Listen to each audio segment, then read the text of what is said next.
Tonight, random COVID-19 testing is resuming at Pearson Airport.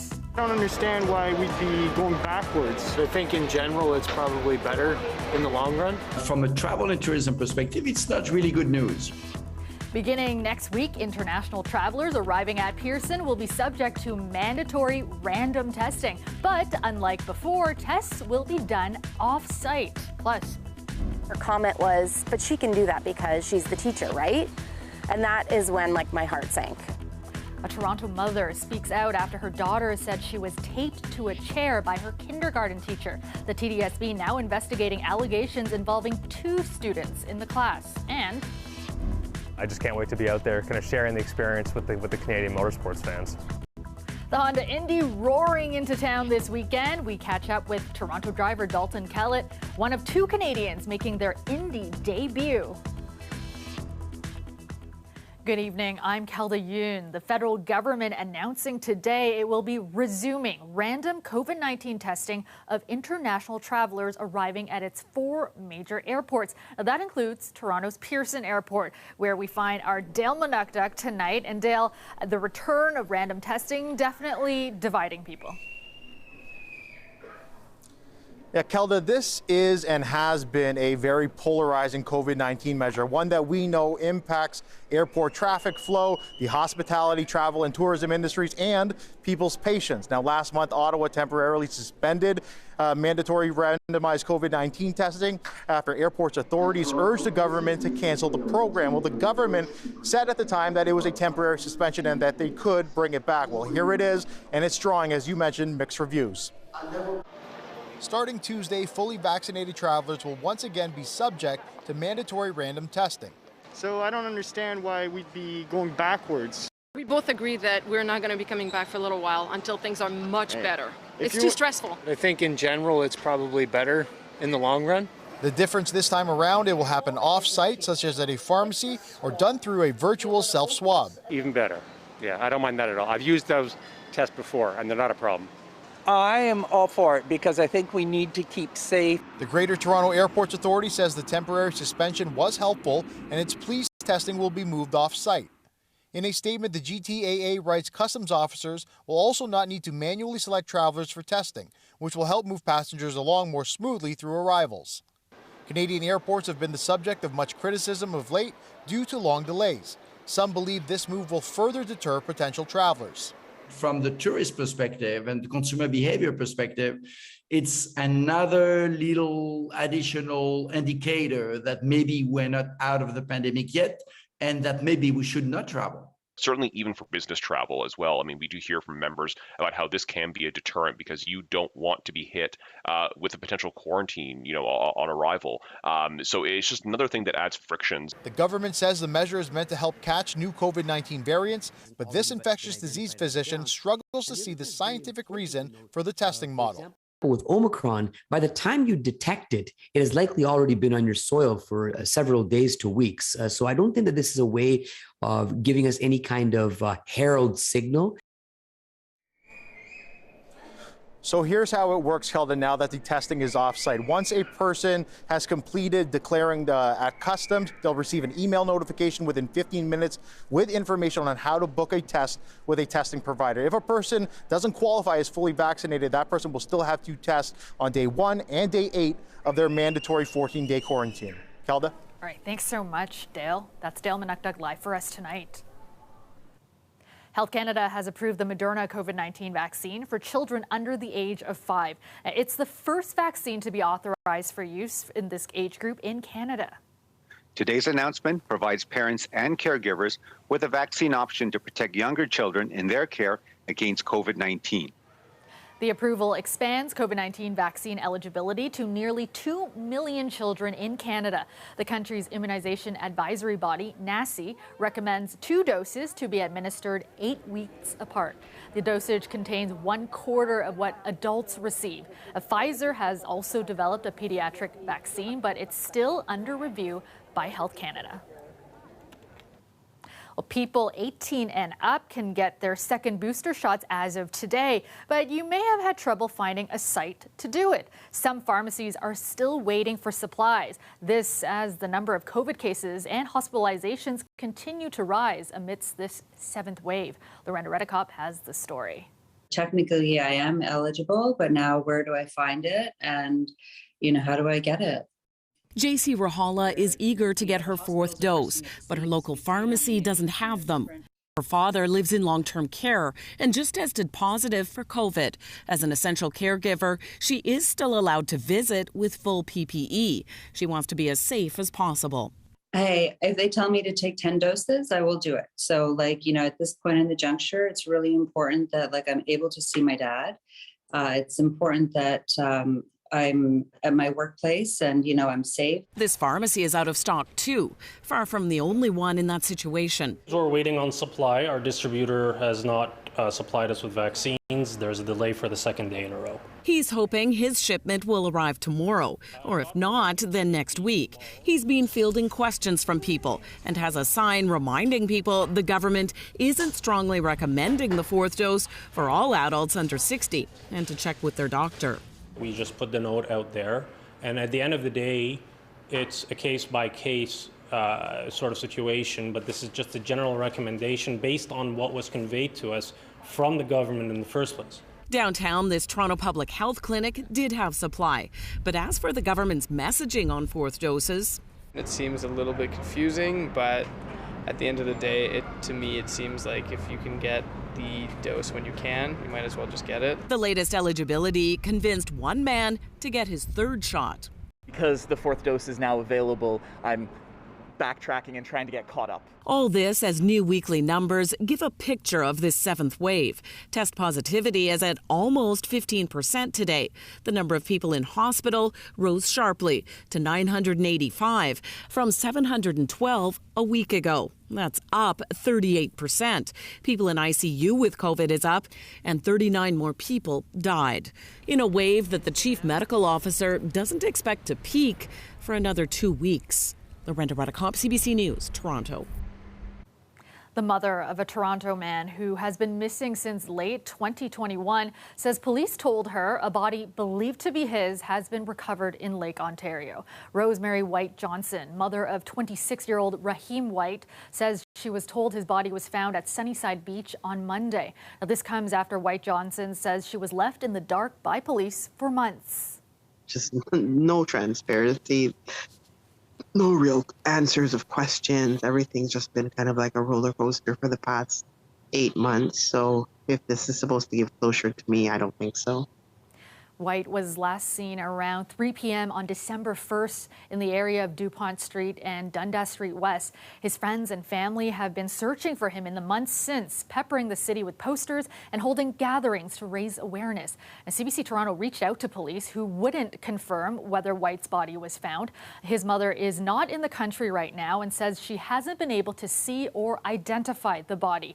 But she says officers have deemed his death not suspicious. Police in Surrey, BC are investigating the shooting death of one of the men acquitted in the 1985 Air India bombing. Now, police say the attack on Rapudaman Singh Malik appears to be targeted.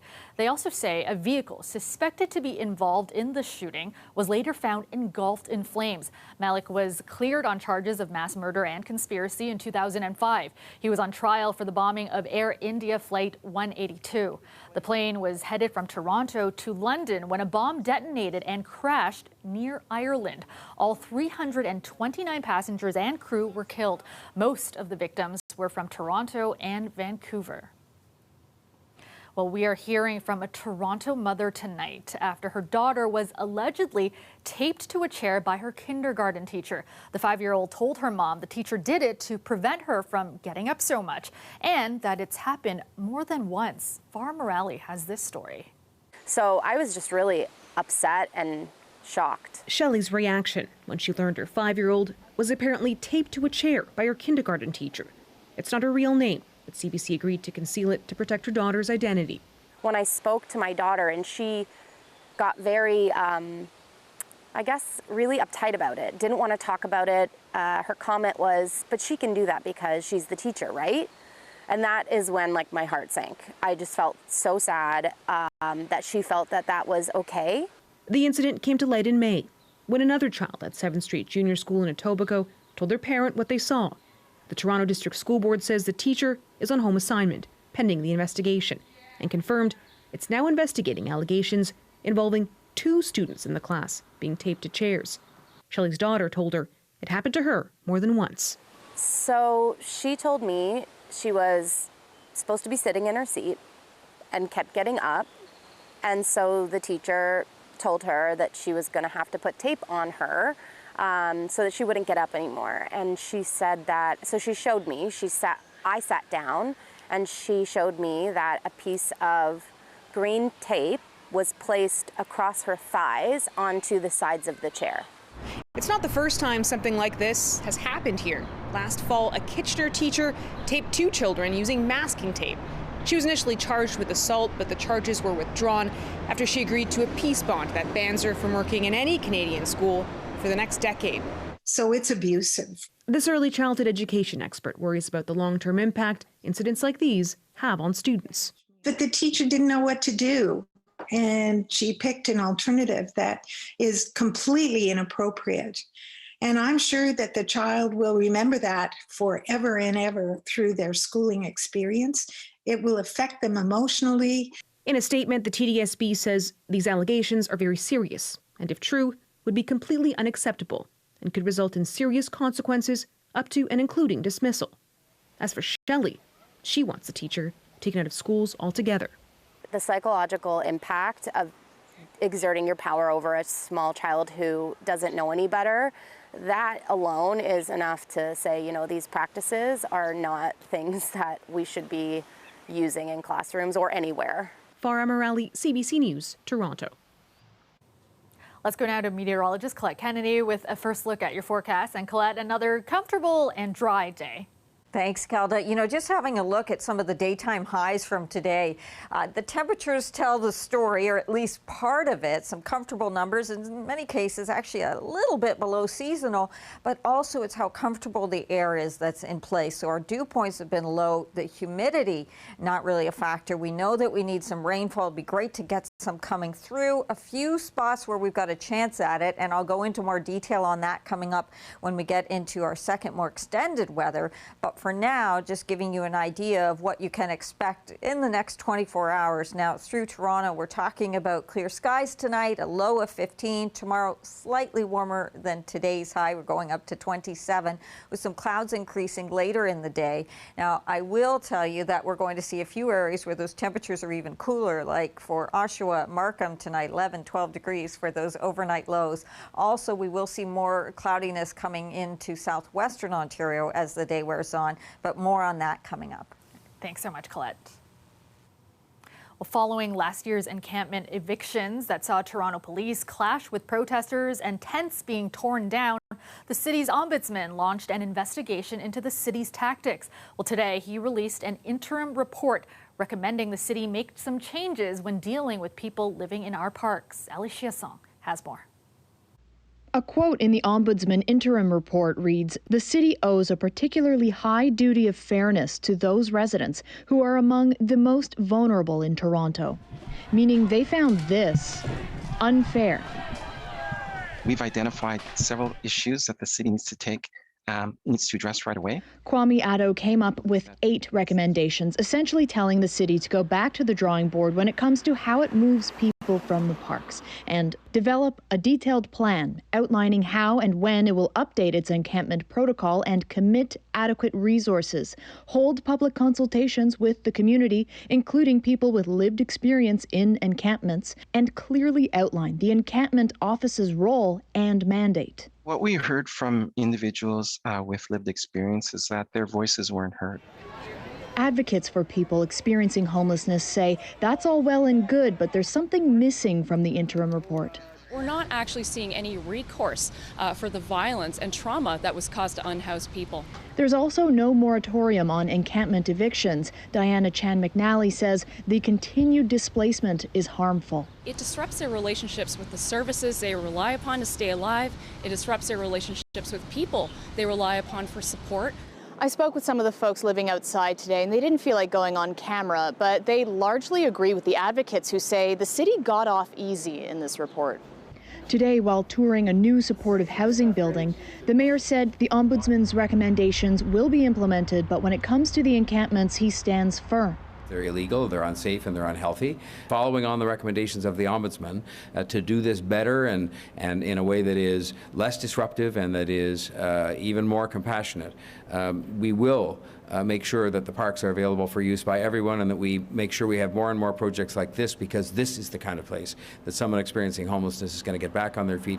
The full Ombudsman report will be tabled only after the election. Ali Chiasson, CBC News, Toronto. Welcome back. You'll be hearing the roars along the lakeshore once again. After a 2-year hiatus, Honda Indy returns to Toronto this weekend. And there will be 2 Canadians in the starting field, Dalton Kellett and Devlin DiFrancesco, both from Toronto, both making their Honda Indy debuts. Our Greg Ross caught up with Kellett today.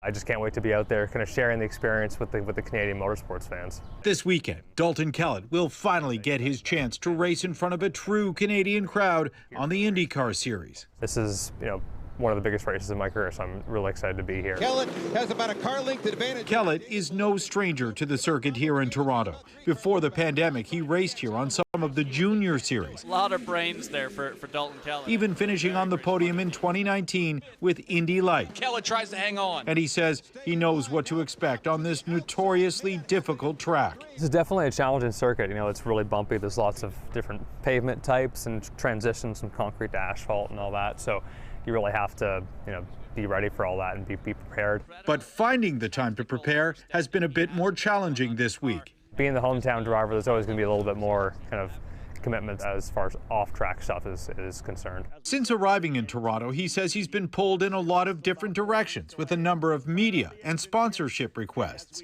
He also has a number of family and friends excited to see him race at this level in person for the first time. We've got a section around 250 tickets or seats in the grandstands. Maybe on the pace lap, I'll give them a little wave. And once we're racing, it's pretty bumpy, so you got to hang on the wheel. You saw Scott Dixon had pulled out on Devlin DiFrancesco. Oh, spin! Dalton Kellett in the turn 1 wall very hard. It's been a difficult start to the season for Kellett. His best finish so far this year is 17th, and he's yet to win a race since joining the IndyCar Series. Kellett would love to get his first this weekend. It would be a dream come true. This would be, winning as a Canadian in front of the hometown crowd would be amazing. Greg Ross, CBC News, Toronto. Maple Leaf star Mitch Marner traded his skates and helmet for a suit jacket tonight. Joining him were NHL fans, corporate partners, and hockey players of all ages, all coming together for Marner's All-Star Invitational that raises funds for kids in need. It's our 4th annual one, so we're super happy to have it. Hopefully we raise a lot of money for a lot of great causes. We love giving back. We always try to give back, especially to the community around us. I was born in this community. This community has given me so much in my life, so with what we have around us now in the day of age, I try to give back as much as I can. The Marner Assists Foundation lined up a full roster for the 2-day event, which kicked off today with a red carpet, food stations, cocktails, and auctions. Now, tomorrow, it's the skills portion of the event, where celebrity coaches will train young players who will perform against one another in fast-paced challenges. The foundation hopes its efforts will raise money for children's social care, health, and education. And you are looking at a live shot of the Toronto skyline, mostly clear tonight and remaining that way overnight. Currently, a very comfortable 23 degrees downtown. Let's go back to Colette now with a look at your long-range forecast. And Colette, do we have some much-needed rain in store?